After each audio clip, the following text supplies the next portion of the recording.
Today's webinar is on the Conservative Party of Canada leadership race, delivered by myself, Josie, CLC Youth Coordinator. I want to say at the outset that regardless of what background you're coming here with, if you're quite the political junkie or you're a newbie to politics completely, it's great that you're joining us. It's also okay if you hate politics. I hate a lot about politics, actually, but I think it's really important to understand it. So kudos to you for attending this webinar so that you can better your knowledge in this respect. So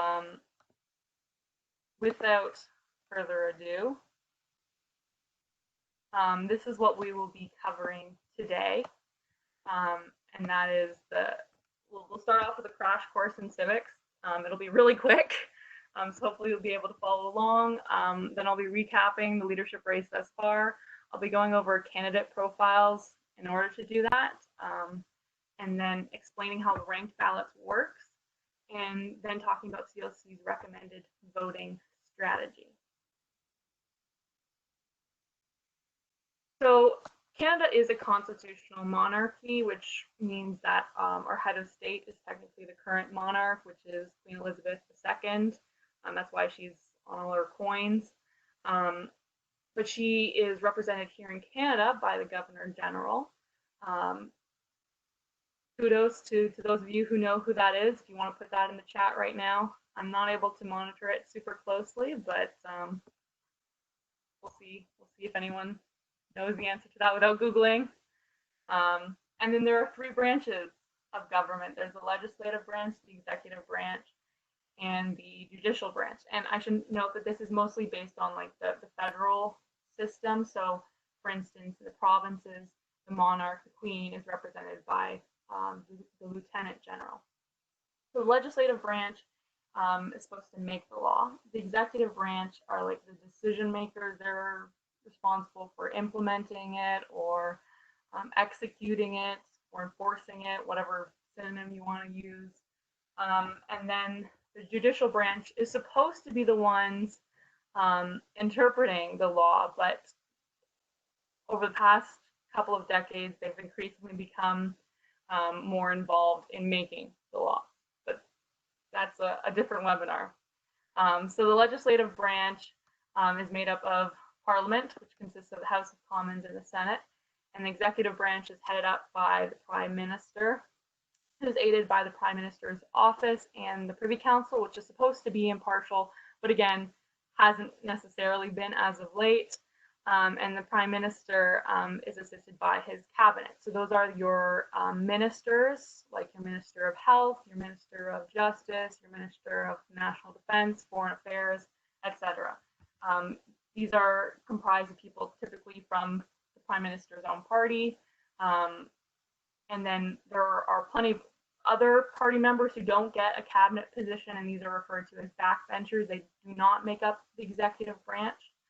So what we're going to be talking about today mainly involves the executive branch, because whoever is elected leader of the Conservative Party could become our next Prime Minister. And then they still have a lot of influence. They're a part of the House of Commons themselves. Not to say that they, for instance, Jagmeet Singh, when he was elected leader of the NDP, he was not presently in the House of Commons, but typically in a by-election, which is just an election that happens in a single riding, not a general election, a safe seat will be yielded to the leader so that they are able to have a voice in the House of Commons. And so, again, they're just one MP. Justin Trudeau is just one MP, but he has a lot of influence over the rest of his party, and the same goes for whoever will be elected leader of the Conservative Party. They'll have a lot of influence over the legislative branch and are like the main decision maker in the executive branch if they're elected Prime Minister. Or else they're just serving as a leader of the official opposition or something like that. Still plays an important role in holding the Prime Minister to account. We're not going to be talking as much about the judicial branch, except for the fact that the Prime Minister does recommend justices for the Supreme Court of Canada. And that's obviously important because if we do pass pro-life legislation and that just gets struck down by the Supreme Court, then we haven't really made any gains. So it's really important who is being appointed to the Supreme Court of Canada. And I see no one wrote it down in the chat. So our Governor General right now is Julie Payette, FYI. So there are also 3 different levels of government. And again, we're just going to be talking about the federal level of government today. It's the Conservative Party of Canada. And each level of government has different responsibilities, some of which I've listed here, like currency on the federal level, the Criminal Code of Canada, Foreign Affairs, National Defense, Indigenous rights. Provincial governments are responsible for education, healthcare. Those are 2 of the big ones. And some things that municipal government is responsible for are libraries, community centers, land use, public transit. There is a lot of overlap, actually. For instance, healthcare is a really big expense, and the federal government has the money to afford it. So what they typically do is that they'll give money to the provinces for healthcare, but they'll often come with stipulations. So for instance, in New Brunswick, originally the federal government withheld some money to kind of pressure the New Brunswick provincial government to fund a private abortuary that they're not funding currently. But that money was returned because of COVID-19. But those are some of the measures that the federal government has to influence the provinces. But again, mainly looking at the federal government right now.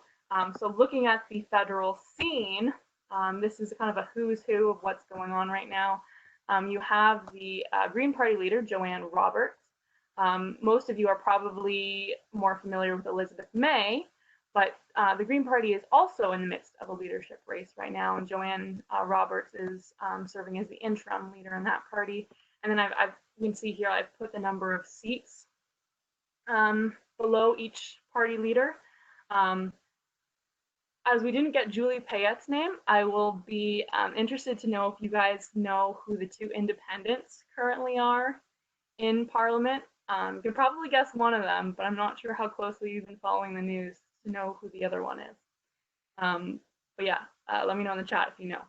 So then we have Jagmeet Singh, NDP, Justin Trudeau, of course, our Prime Minister, head of the Liberal Party, Andrew Scheer for the Conservatives, and I'm probably going to butcher this, Yves Francois Blanchet for the Bloc Québécois, and then Maxime Bernier, head of the People's Party of Canada, and Rod Taylor, head of the Christian Heritage Party.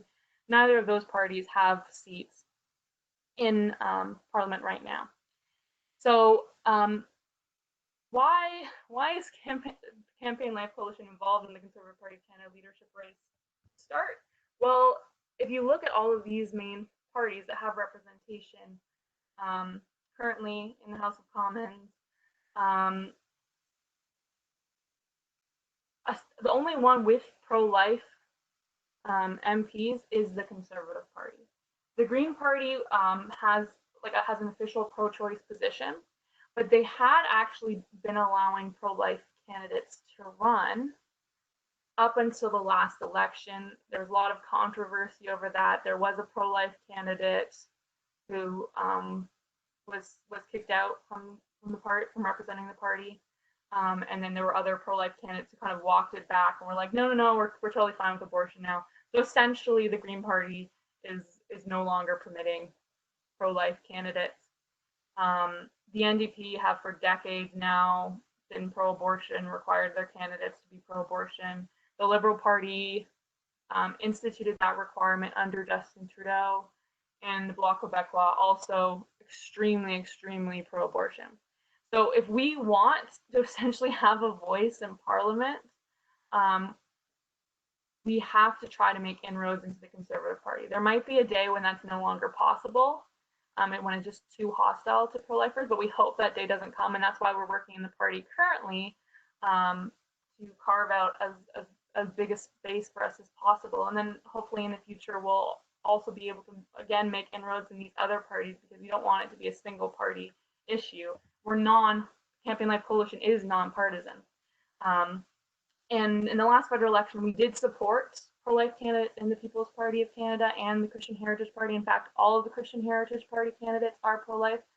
So I do want to give Christian Heritage Party kudos for that. We definitely appreciate them. We appreciate the role that these parties play. But the Conservative Party obviously is deserving of a lot of our attention right now, given what's at stake here. And I saw in the chat that someone guessed it was the Liberal MP who was accused of sexual misconduct. Yes, that is one of the independents. His name is Marwan Tabara, and the other independent is Jody Wilson-Raybould, obviously of SNC-Lavalin fame. So yes, that's kind of the scene of where we are federally right now. So let's talk about the leadership race. So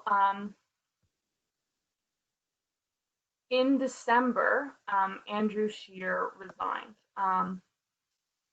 Obviously, we had the general election, and the Conservatives actually did all right. They increased the number of seats in the House. They got a large number of votes, quite a number, and they reduced the Liberals to a minority government status, which means that they don't have a majority. They have to rely on other parties for support in order to pass legislation. But a lot of people thought that the Conservatives should have done better, given how many scandals Justin Trudeau was plagued by. SNC-Lavalin was the big one. I'm not going to explain it, but like you can just Google it. There are literally thousands of articles on it. There was the hypocrisy of Justin Trudeau in blackface on multiple occasions.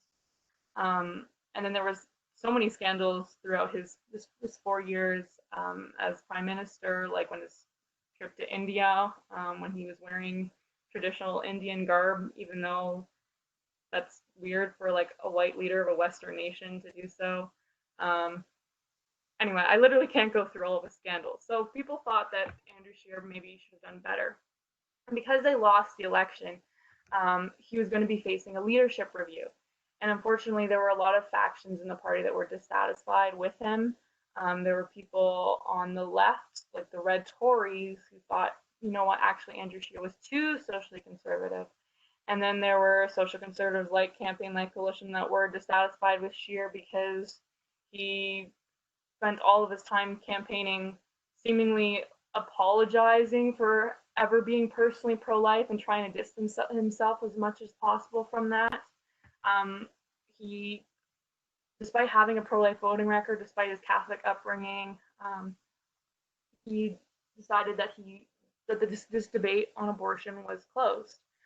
He discouraged at the Halifax Policy Convention any of MPs from supporting the controversial motions on social issues and so forth. So we weren't happy with him, and one of the most grievous things he said was that he would continue to fund abortion overseas if he became Prime Minister. And that's something that went against party policy.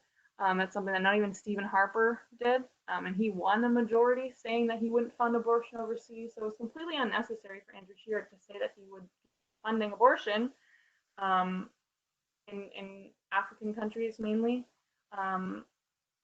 And so we, Campaign Life Coalition, were happy when he said he was resigning.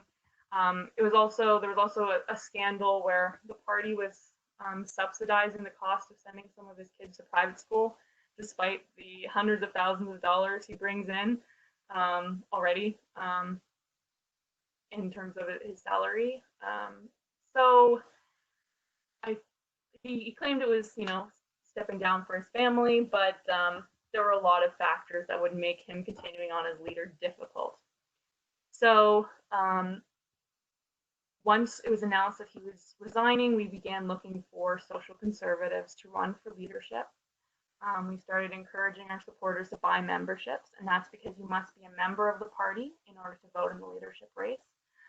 Interestingly, you don't have to be 18 years old to vote in a leadership race. You can be 14 years old or older to buy a party membership and vote in a leadership race.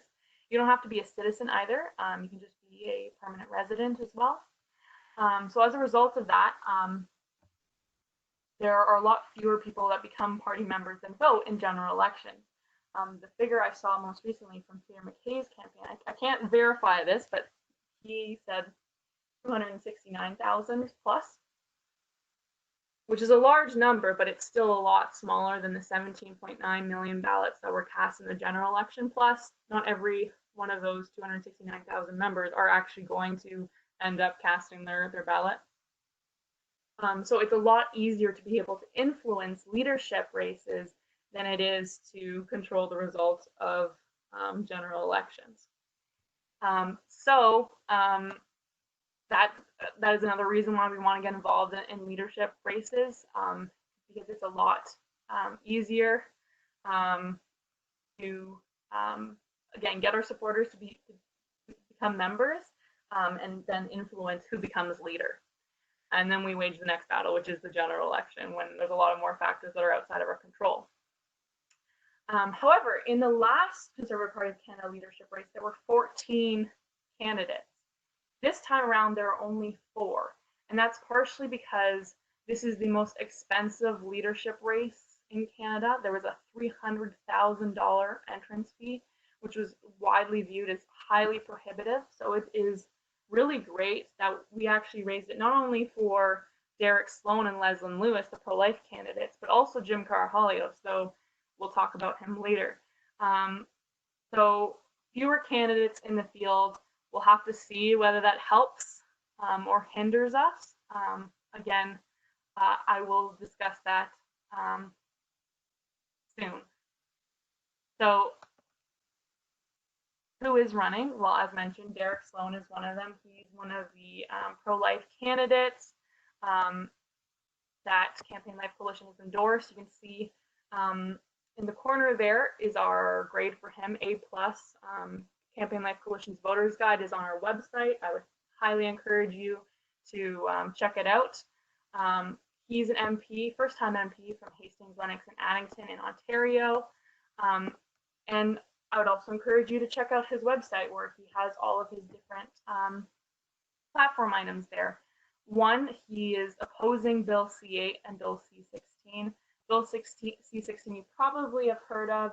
It's the bill that Jordan Peterson criticized for compelling speech, i.e. you're required to use the preferred pronouns of transgender individuals. And then Bill C8 is one that's currently in the midst of making its way through legislature. If passed, it would prohibit conversion therapy, but that's very broadly defined. It's not like your electroshock therapy you might be thinking of. It's things like pastors, counselors, or even parents counseling children against identifying with the opposite gender. So i.e. if you try to encourage people to identify with their biological sex, that would be considered conversion therapy. So it is very dangerous, and he's opposing it. He would support free speech on university campuses and require social media platforms to also permit free speech, i.e. only if someone breaks the law can they ban that individual from their platform. By encouraging free speech on university campuses, like he would withhold money from universities that don't ensure free speech on their campus. He would remove the gag law aspect of third-party advertising regulations, and CLC would love this so much. For those of you who might not know, during the general election, we had to make our voters guide private for only paying subscribers. So we did have a website. You just had to make a donation and agree that you agree with CLC's aims to see it. And normally we wouldn't do that, but we had to because we did not want to register as a third-party advertiser, because we don't want to have to disclose who our donors are. We want to protect our donors' identities. So this gag law is really restrictive on our activities, but also on the activities of a lot of other random, like environmental groups or whatever, who suddenly come a general election find that they're really restricting what they can or cannot say. So he would remove that gag law aspect. He would protect conscience rights of healthcare providers who don't want to be involved in things like abortion and euthanasia. He would defund the World Health Organization. And that's very important because it is huge at promoting abortion everywhere in every country, including during COVID-19, wanted to protect abortion. So it's a good thing if it's defunded. And is also proposing a 12-point pro-life plan. So very quickly, one of the things you do is rescind policy 70, which says, this is just Conservative Party policy, not like a law, that a conservative government will not support any legislation to regulate abortion. We tried to remove this at the last policy convention and just barely failed. So he would encourage grassroots to rescind that. He supports Unborn Victims of Violence Act, also referred to as Cassie and Molly's Law. So if someone attacks a pregnant woman and either harms or kills her unborn child, if that child dies in the womb, that's not considered to be a separate offense. That victim of the crime is not recognized, and so he would change that. Again, ending foreign funding of abortion overseas and pro-abortion special interest groups, because there's a lot of them right now that receive funding from Justin Trudeau's government. He would support Born Alive Infant Protection Act. So if someone survives a failed abortion, he would support a law requiring that they receive care in a hospital and not be just left to die. Would also ban partial birth abortions. Can't get into all the details, but essentially you deliver the baby feet first, all the way to the child's neck before crushing the child's skull and, well, tucking the brains out to crush the child's skull and remove the whole child. So extremely gruesome, to say the least. A legal procedure in Canada. He would make it illegal. He would support adoption expense tax credit and adoptive parental leave. He would encourage provinces to end bubble zones by withholding equalization payments if they don't protect freedom of expression and speech for pro-lifers, which is awesome because we hate bubble zones so much. They prevent us from being there to help women and save unborn children's lives. He would require provinces to also protect freedom of conscience for healthcare workers. He supports requiring women to look at an ultrasound prior to their abortion. He would extend the official review of euthanasia to ensure the strongest safeguards. He supports palliative care and will give it $10 billion over 10 years. And he would also support a ban on sex-selective abortion. So extremely well-developed and thorough plan. In response to your question, Kevin, he is completely pro-life, but he has to kind of work in the confines of what he can hope to influence provinces to do, or get the support of a majority of parliament to pass. So I'm sure if we can look at more restrictions after that, he would be supportive of them. But currently, if he tried to table such a bill, it would surely fail. So he's looking at policies that he can have a hope of actually accomplishing. Also, just an FYI, I'm not necessarily looking at everything in the chat, and I will answer questions at the end. Okay, so that's Derek Sloan. You can see why he got the A+. Leslyn Lewis, we've also considered supportable. We ranked her an A. She's also opposing Bill C8 and Bill C16. She formerly ran as a candidate for Scarborough Rouge Park. She was kind of parachuted in there at the last moment. So she didn't end up winning, but she did get quite a few votes for her riding, for the context. Also, interesting fact, she's a lawyer. All of the four candidates are lawyers. She runs her own law firm, very accomplished academically. And one of her big talking points has been parental rights. She would also protect conscience rights and stop the expansion of euthanasia. And she's been big on saying that she has no hidden agenda when it comes to abortion. That was something that Stephen Harper was often accused of.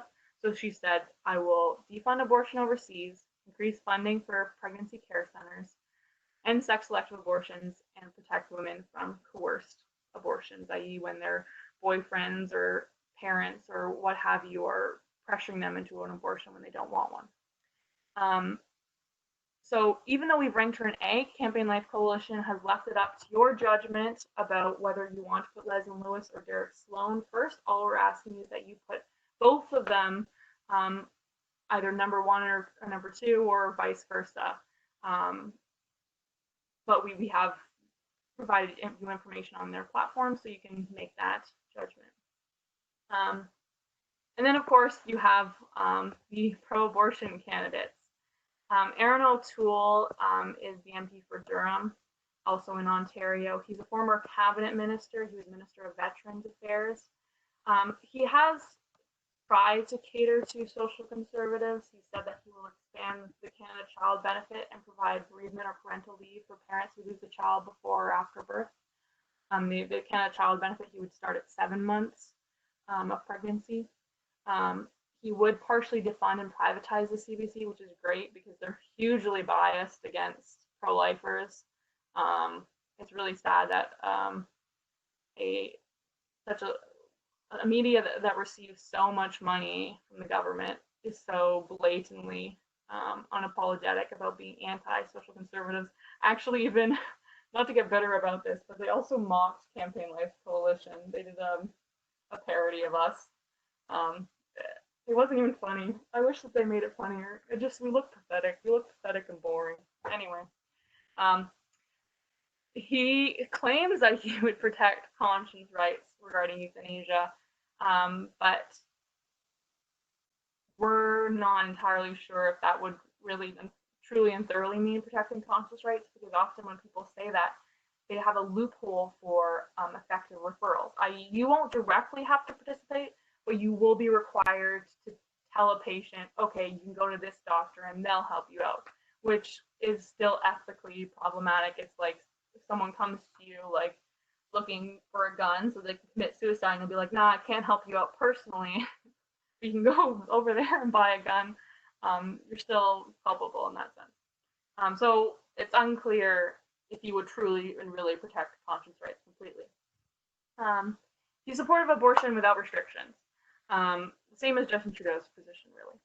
Even though he said he will allow free votes for his caucus members and backbenchers and everything, personally, when it comes to abortion, he says that he is pro-choice. And after the French debate, the media scrum, he said over and over again that abortion is a right, even though it's not. R.V. Morgenthaler was a case that struck down the existing law on abortion, and it tasked Parliament with creating a new law, and it never established abortion as a right. As a lawyer, he should know that. But anyway, he claimed, this is just one of the quotes that I pulled, I've always said I will defend all rights, including rights for women. That's a pro-choice position. It's their decision, not mine, actually. He also intends to march in pride parades, though ones where police officers are also allowed to march, which is terrible. I know we're kind of like desensitized to them, but like a reminder that like naked men and women march in those parades, like simulate sex acts, and display all of their like bizarre sexual fetishes in front of children, which normally in other contexts we would recognize as child abuse, but somehow we don't recognize that with pride parades. And also like the fact that he's accepting this as a liberal litmus test, I must do this, shows that he's probably just going to bow to every whim of the LGBTQ lobby. It could also end the quote-unquote blood ban. So currently, if you're a man who has sex with a man, you need to wait 3 months before you're allowed to donate blood. And this deferral period is to protect recipients of blood from contracting HIV, because the tests that they have to screen for HIV currently are not foolproof. So if, for instance, you had sex, got HIV, and then a week later you donated blood, that's probably HIV. Probably at that point is not going to be detected by their test, but it could be passed on to the person who receives that. And it is just factual that men who have sex with men are the group that has the highest rate of contracting HIV. It's a high risk activity. So this is all very science-based, despite like the huge LGBTQ lobby pressures. Like, it's just like Canada Blood Services just being like, this is the best way to like balance the risk. Even though maybe even 3 months is like pushing it, because it used to be a total ban, and there's total bans on all sorts of things, like you traveled to this place like decades ago or whatever. But anyway, besides the point, he wants no deferral period whatsoever, despite the risk it would pose to recipients. He's also supportive of Bill C8 and C16. Again, some people have said that he's reaching out to social conservatives and they like him, but he's just a panderer. He has admitted that he lost the last leadership race in 2017 that he was running in because he was viewed as too socially moderate. So this true blue stuff, it only came around this leadership race. So he's just saying what he thinks he needs to say to win. But very clearly, socially liberal. Peter McKay, he was the former leader of the Progressive Conservative Party of Canada, which merged with the Canadian Alliance to form the Conservative Party of Canada today. As you can see from the name Progressive Conservative, he was more left-wing, still is. Because of that leadership role, he got a lot of cabinet positions. He was Minister of Justice and Attorney General. He was Minister of National Defense and Foreign Affairs. So he's like the establishment candidate, though OToole is as well to an extent. And when there was a lot of controversy over whether Scheer should continue as leader or not, he called social conservative issues the, quote, stinking albatross around Scheer's neck, and that comment has haunted him from that day forth. He's like, I'm sorry for how it's been interpreted. I'm sure he wishes he could take it back because now the leadership race is happening, and again, social conservatives have a lot of influence in leadership races. He's fighting to not let that comment be the death of him. He originally said that he would not permit his cabinet members to vote their conscience on social issues. So if you recall back to when I was talking about the branches of government, they're both cabinet members and backbenchers. Cabinet members are part of the executive branch. Backbenchers are not. So we would allow backbenchers to vote their conscience on social issues, but he wouldn't allow his cabinet members to do so. But then in the French debate, Leslyn Lewis asked him if he would hold that position. He changed his mind. He reversed course on that. So now he has the same position as Erin OToole, which is, I'm not personally desiring to open this debate, but I'm not going to prevent any of my party's MPs, whether cabinet members or backbenchers, from voting their conscience on social issues. Whether that will actually happen is a different story. He may again protect conscience rights regarding euthanasia, but we don't know if that would include effective referrals or not. Again, it's just euthanasia. Not talking about abortion. He's completely supportive of abortion himself, has said so on a number of occasions. Same thing with March and Pride parades and the blood ban, supportive of Bill C8 and C16. Socially liberal through and through. We failed him. We failed OToole as well. Now, even though those are the 4 official candidates running, I have to, of course, talk about Jim Carr. Poor guy. He was the founder of the Axe the Carbon Tax and Take Back Our PC party. If you haven't guessed right now, I'm probably going to go a little over than the 45 minutes. I apologize. I hope I don't lose any of you. But he's had a lot of troubles with the Ontario PC party because back in the Patrick Brown days, but then also he was running for party president, and he alleges that voting process was rigged. So he's suing the party.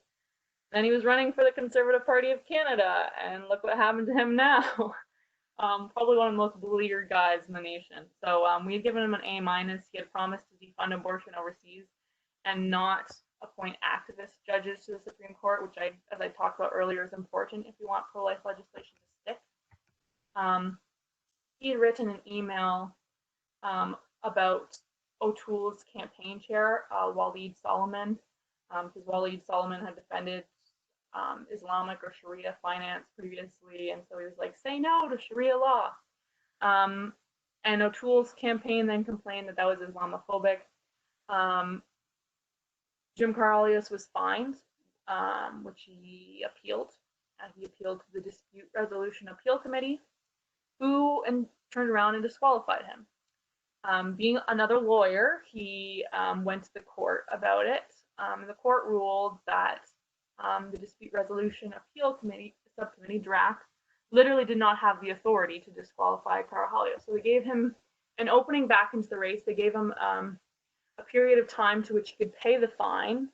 But then the Leadership Election Organizing Committee, LEOC, which does have the authority to disqualify him, disqualified him just the day afterward. So there was hope, and then it died. And it's really sad because it would have been so great to have 3 out of 5 leadership candidates be pro-life.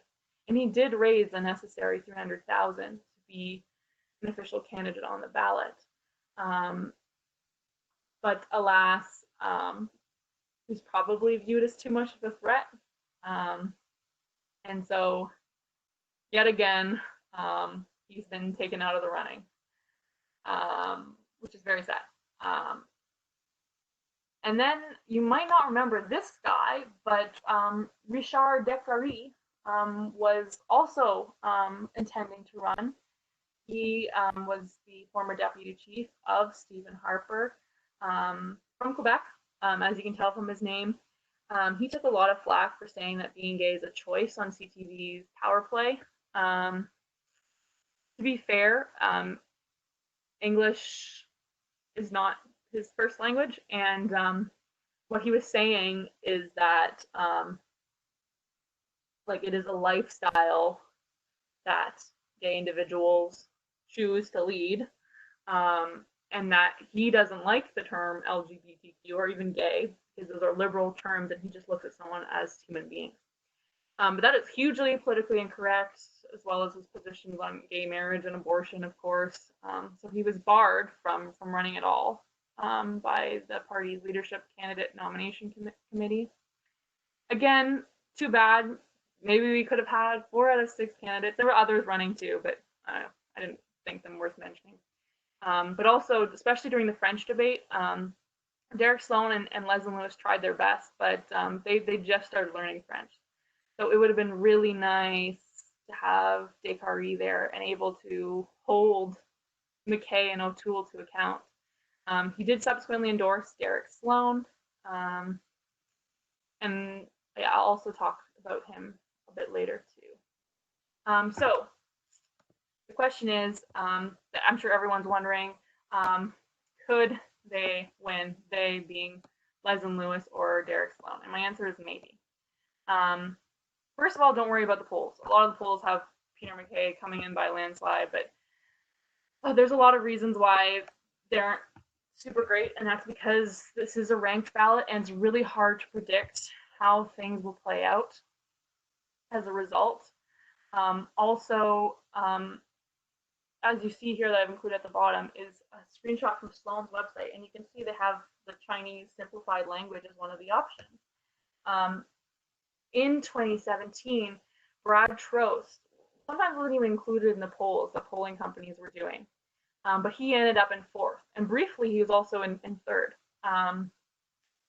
And he got a lot of support from Asian communities, which are notoriously socially conservative. So he was able to make huge inroads in them. Nobody knew how many people he was signing up to be members. So again, he surprised like everyone. There's someone I know who is a journalist in the room with all the other fellow journalists, and they were all shocked, like the worlds came crumbling down. Brad Trost in 4th out of 14 candidates.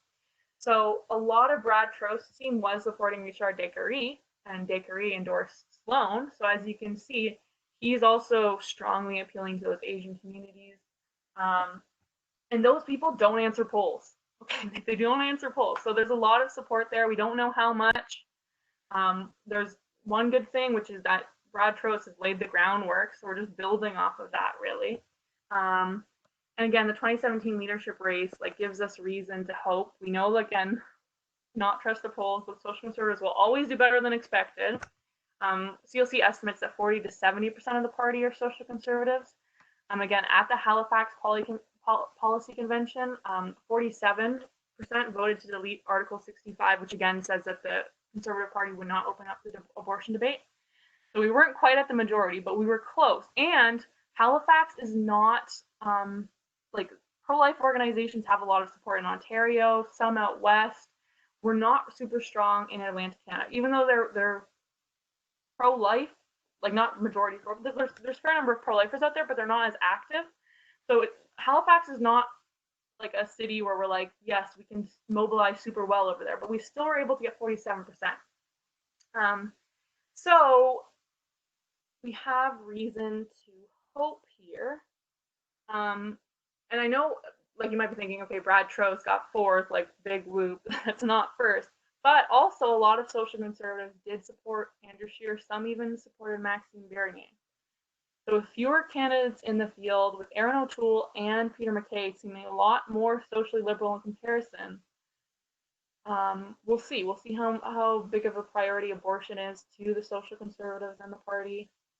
That said, COVID-19 might have been a boon for the establishment candidates, Erin OToole and Peter McKay. That's because Leslyn Lewis and Derek Sloan were not able to tour around the country. That was a big thing that Brad Trost did, was meeting with local churches and private Christian schools and stuff like that. So they had to do a lot of their fundraising and campaigning online. And of course, there's also a lot of Campaign Life Coalition has a lot of old supporters who don't do anything online. We were able to mail our thing to our old supporters who don't have online anything. But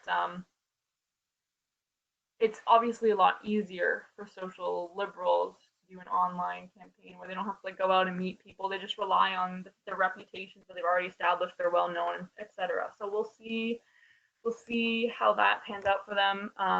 Of course, social liberals are also very well funded.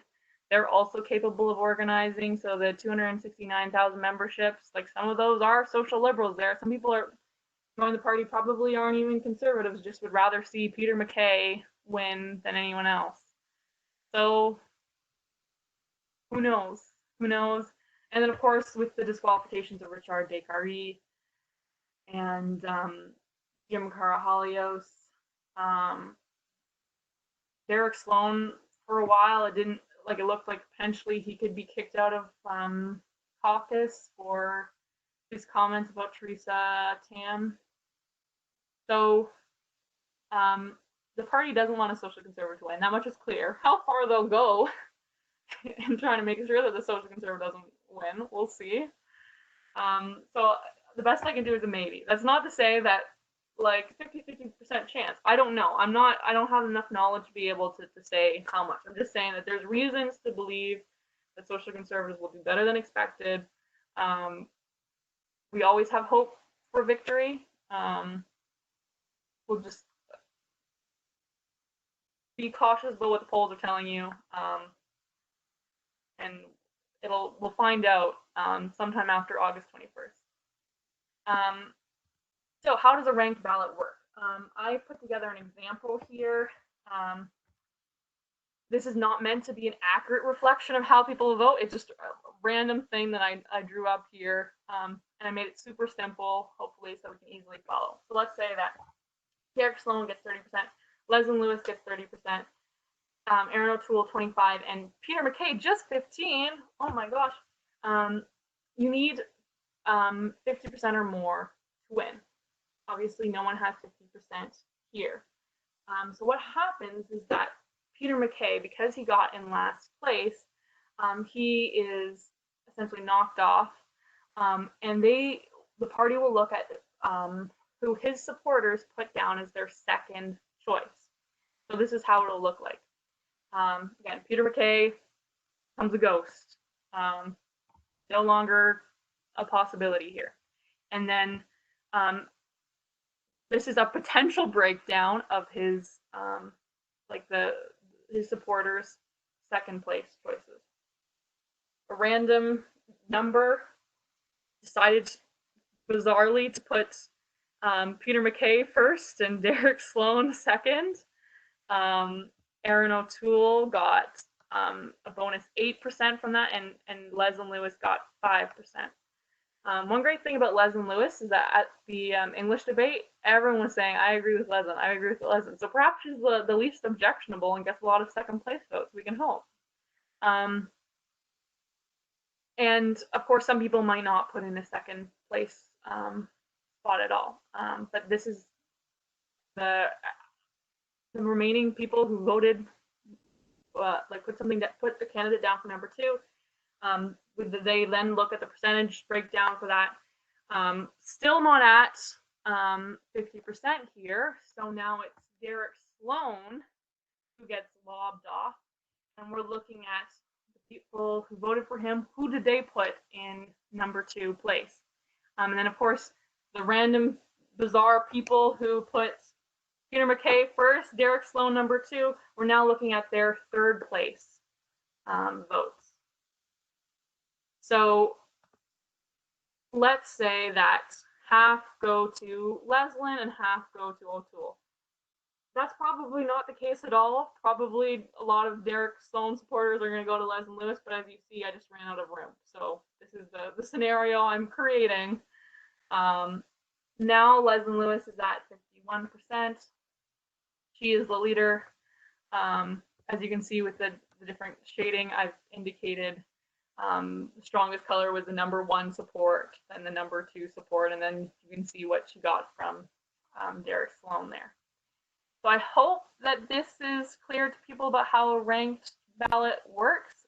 Obviously a lot different than in a general election where you have to worry about vote splitting. So again, I can't be any more clear. Please put Leslyn Lewis and Derek Sloan at the top of your ballot, either number 1 and number 2, or number 2 and number 1, because there's no chance of you splitting the vote. If you put them both at the top, then even if Derek Sloan ends up getting lopped off the ballot, your support will then go to Leslyn Lewis. So that's why it's hugely important. And also, again, a reason why we have room to hope is if just collectively Derek Sloan and Leslyn Lewis can make it over 50%.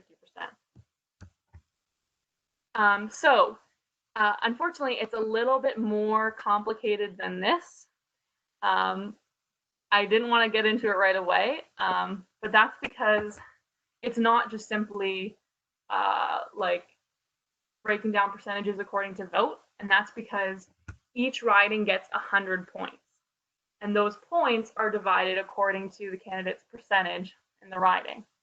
Candidates need 1,691 points to win, which might seem really random, and I'll explain how that works. That's because there's 338 ridings across Canada, and a candidate needs 50% plus 1 to win. So you divide 338 by 2, you get 169 ridings. You multiply that by 100 points, you get 1,690 points. Again, that's exactly 50%. And then you need the plus 1 to take you over the top. So 1,691 points. But what this means, and this is actually fairly controversial for each riding to get 100 points, is that if you live in a riding where only 100 Conservative Party members vote, then your 1 vote is essentially worth 1 point. But if you live in a riding where 400 members vote, then your 1 vote only ends up translating into a quarter point. Now, again, this gets more complex when you look at second place votes or third place votes. And again, not everyone is ranking second place or third place votes. But anyway, you can get a simplified idea of how this ends up being kind of unequal. So recruiting memberships in Quebec, where you have fewer people buying Conservative Party membership, actually offers a greater return on investment than recruiting memberships in Alberta, where you have a lot of people signing up to be Conservative Party members. Just interesting how that works. Also why it would have been really great to have Richard Descartes run, because he was from Quebec. He could attract like strong social conservative support there, which would end up again having greater influence over the number of points the candidate gets. And that's not to say that he hasn't had influence already by endorsing Derek Sloan, but it obviously would have had greater impact if he was running himself. Anyway, I'm almost done here. Thank you for your patience, everyone. This is the 2017 leadership race. So if you thought that was complicated, imagine 14 candidates. This is from the Wikipedia page. You can look at it if you want. Try to understand how that breaks down. But anyway, it ended up going for 13 rounds before Andrew Scheer finally got over 50%. And Maxime Bernier was winning all along until the very end, which shows exactly the importance of second, third, and fourth place votes, etc. So, question is, and I can see people asking that in the chat, how should I vote? So as I've been saying, rank Sloan and Lewis number 1 and number 2, or vice versa. Up to you, your judgment. But do not rank OToole and McKay. Why? Because I know this is very controversial. Some people are like, oh, like OToole at least is better than McKay. At least he didn't call us like a stinking albatross. We have to prevent McKay from getting in. Well, here's the explanation really briefly. 1, abortion should be a priority when voting. So even if you're just like, I really like what Erin OToole was saying, like, on cancel culture. Like, did you see what he said about the flag? I don't care. I don't care, because abortion and life and family issues in general should be our priority when voting. I think we're all on this webinar here because we believe that abortion is a human rights injustice, and that should take precedence. The same as if we were talking about like toddler killing, because we do believe that born and unborn children are equally valuable. So if a candidate supports toddler killing, that would probably be the major thing we'd consider about that candidate. We wouldn't be like, oh, but they have a great economic policy. So yes, prioritize their positions on social issues, and their positions on social issues are very clear. And they're also not that different from each other. They're just saying what they need to say to win. Again, OToole ran as a social moderate in the last leadership race. He's only doing differently because he knows he can't beat Peter McKay at a socially liberal game. But that doesn't mean that he would be that different from him if he did become prime minister. They're both really socially liberal. If we get McKay instead of OToole, it's not like it would be that worse than just getting OToole. It really would not. They're both just the same, just as radical on abortion. Again, you can look at our voters guide to see how similar they are. So it's not like we gain that much from putting OToole down ahead of McKay. They're not offering social conservatives enough, simply put. Like if they were like advocating the same policies that Sloan and Lewis were, obviously we'd consider giving them a higher rating, but they're offering us nothing, no pro-life progress. Preserving the status quo is not going to help us. The status quo is terrible. And we really need to think about the long-term future leadership races, because it's not just about this one.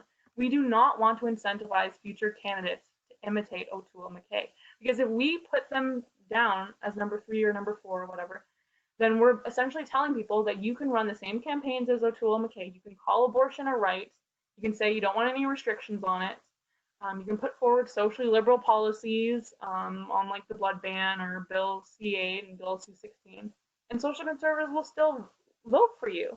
Essentially, we lose all our power. We're known as, just as long as you say nice platitudes like, oh, you're important, and like pat our heads and say you belong in this party, don't worry, then like that's good enough for us. And frankly, that we're not going to get anywhere that way. So I know it's hard. I know it's tempting just to be like, but I can't. But just resist the temptation, because it's better in the long run. It's more principled. You don't have to compromise. And if that decision on my part is what costs OToole the leadership, so we get McKay instead, like, again, like, it's not going to be that much worse than an OToole government, in my opinion. And I'd prefer to stick by my principles. That's my explanation for that. What else can you do? If your pro-life MP is endorsing OToole or McKay, you can ask him or her why, especially when there are two viable pro-life candidates, Derek Sloan and Leslie Lewis. And you can share our voters guide with every pro-life and pro-family conservative member you know to influence them. Maybe they're thinking like Leslie Lewis and then OToole, and be like, no, don't do that. Don't be fooled. You'd be surprised at how many people are just kind of like, the leadership race is just background noise to them. Maybe they bought a membership, but they're not fully paying attention. So it's really great to educate others on who the pro-life candidates are, and then make sure that they know that they need to mail in their ballot as soon as possible, because ballots must be received by August 21st, 2020. Like, even if there's problems with Canada Post, like, the ballots need to be received by them in order to be counted. So make sure they don't miss that deadline. Social conservatives do, like a lot of them do vote in the leadership race. They don't just get memberships and like forget about voting. But we want to maximize that number. You can promote Lewis and Sloan on social media, again, to convince those few holdouts. And you can volunteer for their campaigns, for example, scrutineering, if you want to watch the ballots be counted to make sure that there's no funny business going on, or again, help them with promotion during these last final weeks. Connect with CLC and we can put you in touch with their campaigns. So I'd like to thank you so much for listening to my presentation.